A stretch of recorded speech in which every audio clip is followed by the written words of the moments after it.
So you're ready to set up for your home water birth. First thing you want to do is make sure that you have all of your supplies necessary. So you have your tub that you have either purchased or you have rented. So you're going to make sure, first of all, that your tub has been sitting at room temperature for 48 to 72 hours. Never inflate a hot or cold birth tub. So once your tub has acclimated to the room temperature of where it's going to be set up, you can remove it from its bag and just have it off to the side, ready for that. Next, you want to go through the rest of your accessories and make sure that you have everything that is required on your list. First being a single-use liner. You want to make sure your liner is new and in the package and unused. You also want to make sure that you have a white drinking water hose. The white hose is lead-free. This is very important. We want to make sure that you are putting clean water into the birthing tub where a baby is going to be born. So a white drinking water hose.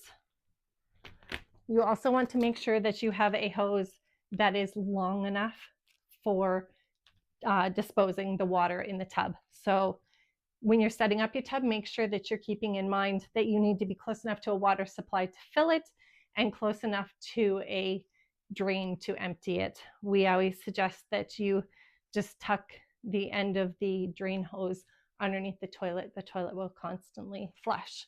So make sure that you're within those areas when you're thinking of where to set up your tub. Next, in your supplies, you're going to make sure that you have an air pump with attachments to blow up your tub, and make sure that you have a submersible pump to drain your tub afterwards. As far as other accessories, you want to make sure that you have a debris net to remove any unwanted waste from the tub during the labor and birth. And you also want to make sure that you have an emergency repair kit, a thermometer. It's very important that you keep your tub temperature between 96 and 99 degrees. We don't want mom getting cold, and we absolutely don't want it too hot for a baby to be born in. So never over 99 degrees. So always checking the temperature and making sure that your midwives have access to warm water to be adding to the tub to make sure that they maintain that temperature. You're also going to need a faucet adapter. This is to attach your white drinking water hose to either a bathroom tap or a shower tap or a kitchen tap. And then a handheld mirror is always a nice addition, so mom can get a look, or even anyone outside the tub, depending on your position, you can get better view of baby's arrival. The next step in the process is preparing the area. So what you want to do is make sure that you sweep your floor. If you have carpet, that is wonderful. Vacuum and make sure that there is nothing sharp or anything that can protrude through the bottom of the pool. So I'm just going to sweep this floor area and place down a drop cloth onto the floor for the pool to go on.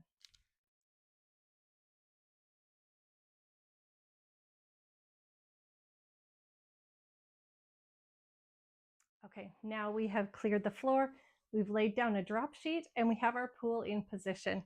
Make sure that you're close enough to an outlet to be able to inflate your tub. I'm going to go ahead and inflate the tub, all except for the top portion of the last ring, and I'll show you why in just a minute.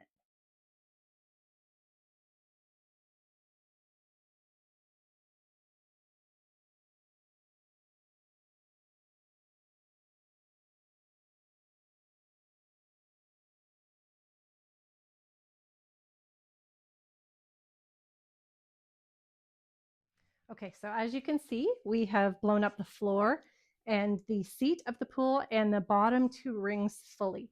The top ring we've only partially inflated. This is to aid in putting your liner in. So you're going to open your liner. Be careful when you're opening your liner. If you're using scissors, you want to make sure that you don't nick your liner. It's always best just to kind of rip the bag open. And when you open your liner, you will see that there is some writing on the liner in certain places. So you're going to want to make sure it says this side handle facing out. So you want to make sure that you have the right side of the liner going into the pool, so it's not inside out. And then you're going to look for the writing that says, place this end away from seat. So you know this is the front of your pool. So you're going to start with that.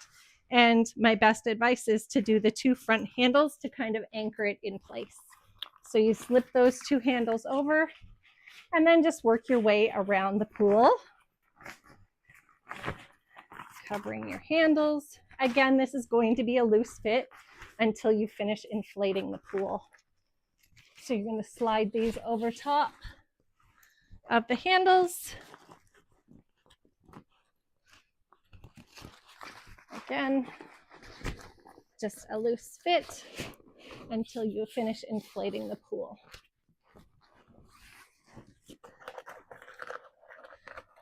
You've got a spot for your cup holder, for all of your handles. There we go. So now that we have the liner in place, we can go back and finish filling the top ring of the pool.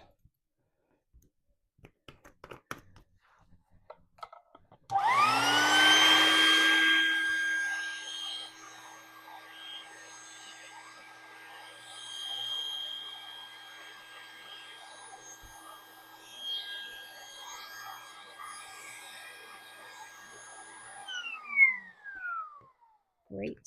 Now, one of the other features of a pool like this with the 3 chambers is it's height adjustable. So for me, this is easy to get in and out of. The height is fine. But for somebody who may be a little bit smaller, you always want to deflate the middle ring. If you're adjusting for height, you want to make sure that you have the stability staying in the tub in the bottom ring and the top ring. So now you have your liner in place. You can kind of work out the bottom, but it's always best to really get that into position when the water starts going in. So that's where we're headed next. Okay, now we're ready to attach the faucet adapter. So what you want to do is you want to take off the spout of your faucet and you want to get your faucet adapter. It's always good to do a trial run of this before baby is on their way to make sure that you have the right size faucet adapter. If you need something either larger or smaller, they are available at any hardware store, Canadian Tire, Home Depot, anything like that. And they're very inexpensive. So just make sure that you have the right adapter. You want to attach that, make sure it's snug. You don't want to have any water leakage. And then you're going to attach your hose. Okay, now that your hose is attached to your faucet, you want to look for the little leader in the liner to insert the hose. So what this does is it very securely attaches your hose into your pool. So it takes a little work, but it's going to prevent the hose slipping out of the pool and potentially ending up with water everywhere. So you want to make sure that your hose gets down to the bottom of your pool. So just inserting it there, and also recognizing that when you're filling your pool, you do have a max and a min line here. So because you are going to be adding water to the pool as mom is in it to keep it warmer, you want to start off with your min line. So with the hose on hot water, hot to warm, if mom is ready to get in, you want to fill that to the min line. At this point, when you've reached the minimum fill line, you're okay to shut the hose off and allow mom to enter the pool. Keeping in mind that it's always a great idea to have water at a rolling boil on the stove at all times during the labor and birth to be able to add and top up and warm up the water for mom. When thinking of safety measures, the temperature of the water is not the only thing that we need to keep in mind. Having a non-slip mat for mom to enter and exit the tub is always a great idea, as well as having a Waterbirth evacuation sling close by in case mom needs to be removed from the tub in an emergency situation. Okay, now that mom has had the baby and she's safely been removed from the tub, it's time for cleanup. What you want to do is you want to get your submersible pump and you want to attach it to your drain hose, which is your green hose. So you simply just thread the hose onto the submersible pump, making sure that is nice and snug. And again, making sure you're near a power source. You can go ahead and submerge your pump to the bottom of the pool using your debris net to remove any large pieces of anything floating in the pool, as to make sure that your pump doesn't get clogged up. Okay, now that your submersible pump is in the pool, what you want to do is you want to take your hose, bring it to the toilet, and actually submerge your hose right into the toilet water, and you can put the toilet seat down. Once you have someone stay here while you turn the pump on, it's okay to go ahead and even close the lid. The toilet will continuously flush. I'm going to demonstrate that for you right now. So the submersible pump has now been turned on, and as you can see, the water is flowing into the toilet. And I know some people worry that it's going to overflow. Toilet has a feature on it that it will constantly drain. So this is where we want our dirty tub water to go, is through our sewer system. If you are out in the country, rural, some people may choose to water their flower beds with this water, which is perfectly fine. As far as the city is concerned, we suggest not putting it down the sink. We prefer it to go down the toilet, so it does go through the sewer system because it does have bodily fluids in it. Once the water level has reached the bottom ring, a good little tip is to slip your hand in and actually pull the plug for the floor and pull the plug for the seat, and the pressure of the water will help them deflate. Okay, so once you get to this level where you can hear the submersible pump is kind of struggling a little bit, what you want to do is take your liner and bunch it all to one area. So just pull the liner over, and as you can see, that's going to raise our water level back up, and it makes it much easier to continue to empty the pool. So at this point, we can see that the liner has been gathered from away from the pool, and all of the water has made it to one spot. Once the pump has sucked up as much water as it possibly can, you can shut the pump off and take the liner out. What you're going to do next is start the cleaning process for the pump and hose, which we will show you now. Okay, now that you have taken as much water as you can out of the liner, you are going to take your submersible pump and drop it into a full bucket of hot water with 2 caps full of bleach. Then what you're going to do is take the other end of the hose that was in the toilet and put it in the bucket as well. And you're going to plug your submersible pump back in. So what this is now doing is circulating hot bleach water through the pump and through the hose, which will kill any bacteria, germs, anything from bodily fluids for your provider. This is also a good time to have a look around the tub and make sure that there are no drips or staining of either blood or meconium, any kinds of bodily fluids. Your provider will appreciate if you catch those things and get them wiped up right away. Once you've let this water circulate for 2 minutes, you can unplug your submersible pump, take your hose to a sink, and try and drain as much water out as possible before packing it all back up for your provider. Now that the pool has been drained and cleaned, we want to deflate it and pack it away.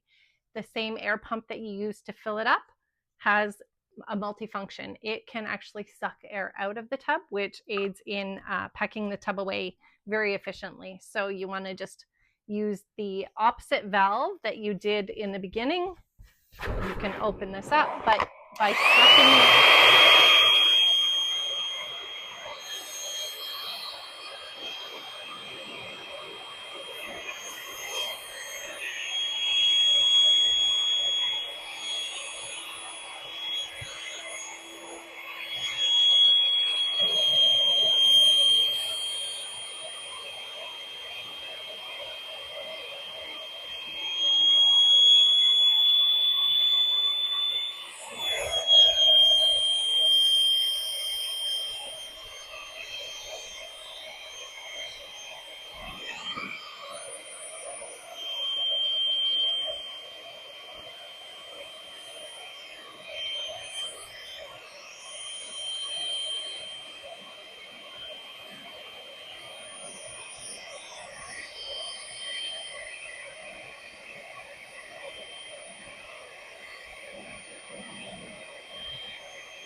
By using that feature, it allows you to get the maximum amount of air out, which allows you to pack up the pool and have enough room for it to fit back in the bag the way that you received it. Once you've allowed your hoses to drip dry, you can coil them back up, collect all of the accessories that go with your kit, check through any return checklists that you may have received, and bundle your birth pool back into the bag, and it is ready to return to your provider.